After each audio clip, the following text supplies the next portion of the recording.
Hello dear friends, and today I want to talk to you about the 8 most important things that I can't live without as an acrylic artist. Now, there are probably hundreds of things you can't really live without, but I've narrowed it down to 8, and these 8 are the most crucial and important to me. Now, the first on that list are the rigger brushes. Now, these are rigger brushes. Long, thin, beautifully pointed brushes. Now these enable you to do nice long straight lines or curved lines, but they hold quite a bit of paint and so they will go a long way. Those are the rigger brushes. Now I know brushes come in many shapes and forms, and you could say, well, you can't live without any brushes, you know, all the different variety of brushes. That's quite true, but the important ones for me are the rigger brushes and this next one, which are the fan brushes. That's a fan brush. Now, I have quite a plethora of fan brushes, and I suggest you get yourself quite a lot of fan brushes, as they are absolutely brilliant. You can paint all sorts of things with these brushes.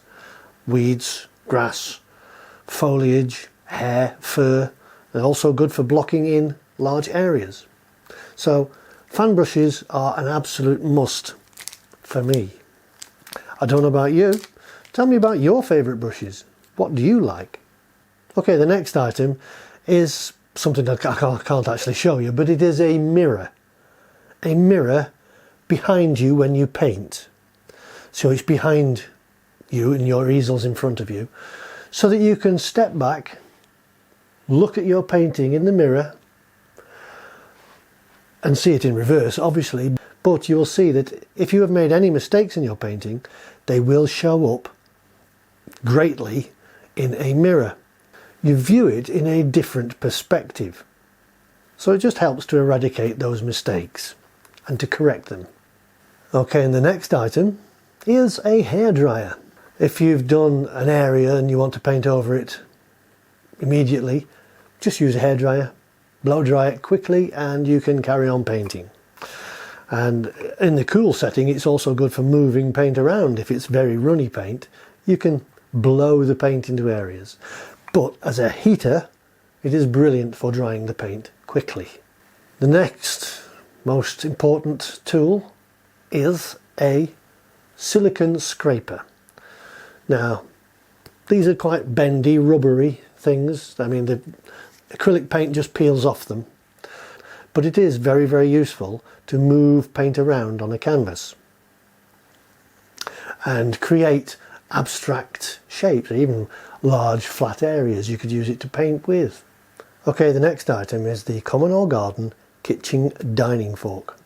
Now, some of the keen-eyed amongst you may have noticed in some of my videos where I actually use this fork to make certain marks on the painting. While the painting is wet, it's very useful for scratching and scraping, for recreating little rough areas, which are great for landscape because you can do little bits of grasses and stuff. It just messes the paint up sufficiently to give the impression of detail. And I wouldn't be without this. Maybe there's an unusual implement that you use. Do please let me know in the comments below. And the next item is a painting knife. Some people call this a palette knife. It's not a palette knife, it's a painting knife. It's a small painting flexible area and is very useful for picking up paint off the palette and smearing onto the painting, or just lightly caressing the painting, as you've seen me do in one or two of my videos. And that is the painting knife. I don't use it to mix paint on the palette. I don't mix paint on my palette with a knife. I just use the brush. If you do it with a brush, it doesn't produce an absolutely totally flat colour. There will be other colours mixed in there. If you use a palette knife or a painting knife to mix the paint, it becomes a flat colour, which is very useful if you want to do a flat colour. But I use this primarily for painting with. And finally, the last and probably most vital item is the water spray bottle. It produces a very fine mist of water spray. Very, very useful when you're doing something on the painting, is to just give it a quick spray, a very fine mist, and it will keep the paint wet so that you can do things with it. You can blend paint together, very like oil paints. If you spray too much water on the painting, it will run down the canvas. But that might be an effect that you're looking for. I also spray this onto the palette now and again, just to keep the paint wet and moist while I'm using it. So those are the 8 most vital things I can't live without as an acrylic artist.